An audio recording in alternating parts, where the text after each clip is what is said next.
बिस्मिल्लाहिर्रहमानिर्रहीम अस्सलाम वालेकुम रहमतुल्लाह। सुप्रीम कमांडर आसिफ अली जरदारी की इस वक्त जो सदारत है ख़तरे में पड़ चुकी है और हर कोई अपना अपना मंसूबा बना रहा है।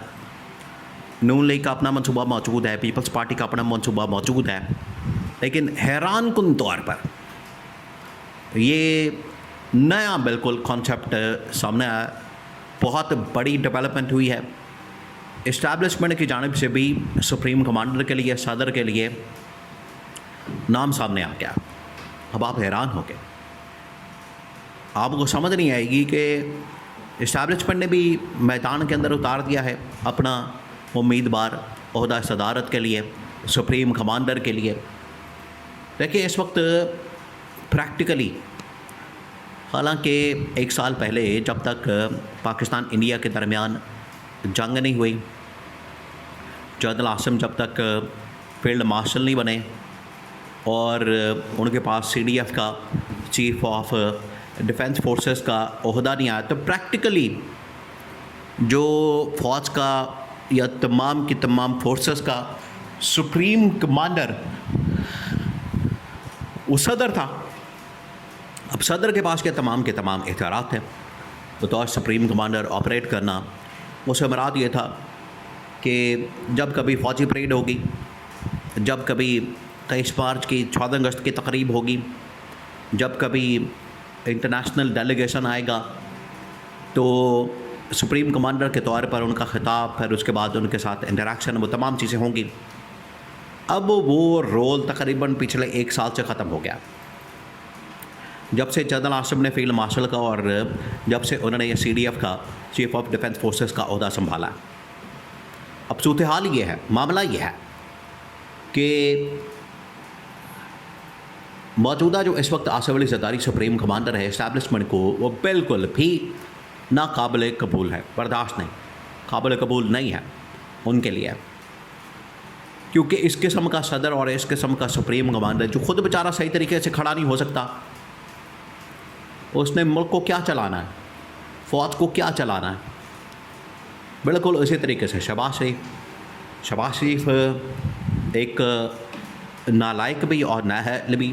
आप ज़रा इमेजिन करें, आप सोचें एक मिनट के लिए कि एक साल पहले, 2 साल पहले, जब से एक तो ये 2, 2.5, 3 साल हो गए, 4 साल हो गए गवर्नमेंट के अंदर मौजूद हैं, जब से इमरान खान की गवर्नमेंट का तख्ता उल्टा गया, टॉपल किया गया, उसके बाद ये गवर्नमेंट मौजूद हैं। शहबाज शरीफ भी, नवाज शरीफ भी, आसिफ जरदारी भी, नून लीग भी, पीपल्स पार्टी भी, शरीफ ख़ानदान, जरदारी ख़ानदान। 4 साल पहले जब ये अपोजिशन के अंदर मौजूद थे तो इनकी बीमारियाँ नहीं ख़त्म हो रही थी। हर एक को बीमारी लगी हुई थी, कोई ना कोई। किसी को दिल का मसला है, किसी को टांगों का मसला है, कोई खड़ा नहीं हो सकता, किसी को दिल का मसला है, वो चल नहीं सकता, भाग नहीं सकता, किसी को दिमाग का मसला है, वो सोचता नहीं है, किसी को कुछ मसला, किसी को कुछ मसला। बड़े सीवियर किस्म के मसाइल शरीफ ख़ानदान, जरदारी ख़ानदान के अंदर मौजूद थे जब तक ये अपोजिशन के थे और इमरान खान की गवर्नमेंट थे। जैसे ही इमरान खान की गवर्नमेंट ख़त्म हुई, ये लोग गवर्नमेंट में आए, हुकूमत में आए, वो दिन और आज का दिन, आज तक इनको कोई बीमारी नहीं लगी। ये कितनी हैरान कुन बात है, आप ज़रा सोचें, इनको एक बीमारी नहीं लगी। असल में इक़्तिदार में, पावर में रहना ये इनका शौक़ है। ये जैसे ही बाहर निकलते हैं तो इनकी हालत बुरी हो जाती है और बीमारियां इसलिए लग जाती हैं, इनको पता होता है कि अब हमारा होगा एहतसाब, हम जाएंगे जेलों में, तो उससे बेहतर है कि बीमारी का बहाना बना के मुल्क से निकल जाए, दौड़ जाए। लेकिन इस बार ऐसा नहीं होगा। इस बार जो इस्टेब्लिशमेंट ने प्लान बना के रखा है, इस्टेब्लिशमेंट ने जो इनका एहतसाब करना है, इनका जो अकाउंटेबिलिटी करनी है।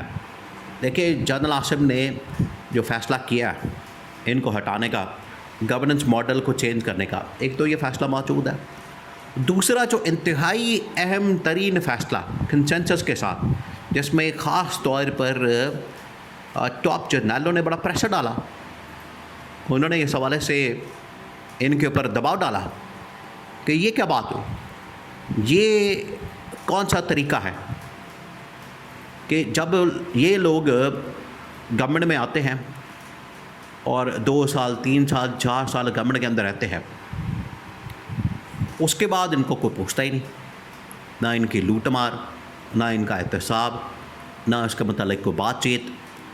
और ये अपना 4 साल 3 साल मुकम्मल करने के बाद NRO लेके तो मुल्क से भाग जाते हैं। फिर जब इनकी वापसी होती है फिर ये NRO लेते हैं, मुकमका करते हैं, डील करते हैं और फिर आके बैठ जाते हैं, फिर शुरू से नए सिलसिले से लूट मार। तो जर्नैलों ने प्रेशर बिल्डअप किया इस्टेब्लिशमेंट के ऊपर, जनरल आसिम के ऊपर, कि आप ये वाला बेड़ा उठाएं, आप ये वाला काम करें। तो इस बार जो काम ये मुख्तलिफ होगा, वो सिर्फ अब मामला इनको हटाने तक नहीं होगा, इनको घर भेजने तक नहीं होगा, बल्कि इनको हटा के और ऊपर जो टॉप टू बॉटम एक पूरा जो एहतसाब का मामला है वो भी इनके साथ किया जाएगा, इनका पूरा हिसाब किताब किया जाएगा, इनकी अकाउंटेबिलिटी की जाएगी और इनका एहतसाब होगा। ये अब डंडा उठा लिया गया और ये अब डंडा चलेगा, ये एहतसाब का डंडा चलेगा। दूसरा ये कि इनको ये काबिल कबूल नहीं है कि आगे जो आने वाला 14 अगस्त है, अब पाकिस्तान की मिलिट्री ने इसको बाकायदा तौर पर अनाउंस भी किया, DG ISPR की जानिब से इसकी अनाउंसमेंट की गई कि अब जो 14 अगस्त आएगी, इस 14 अगस्त के ऊपर हम इस्लामाबाद के अंदर टी चौक में एक भरपूर किस्म का जो पावर शो है मिलिट्री का हम करेंगे। अब वहाँ पर सुप्रीम कमांडर का खिताब भी होगा, वहाँ पर जनरल आसिम का खिताब भी होगा, पाकिस्तान की जो इस वक्त टॉप मिलिट्री कमांड है उनका भी खिताब होगा।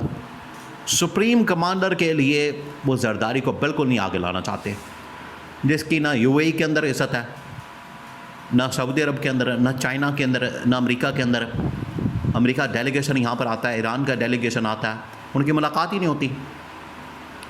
तो इस किस्म के सुप्रीम कमांडर से बेहतर है कि इसको चेंज कर दिया जाए, इसकी छुट्टी करा दी जाए और नया सुप्रीम कमांडर इमरान खान को असल में ऑफ़र दी गई है, क्योंकि नून लीग भी ये चाहती है कि हम इमरान खान से डील करें, मुकमका करें और इस्टेब्लिशमेंट पीपल्स पार्टी के ख़िलाफ़ इसको इस्तेमाल करें। पीपल्स पार्टी चाहती है कि हम डील कर लें, नून लीग इस्टेब्लिशमेंट के ख़िलाफ़ इस्तेमाल करें।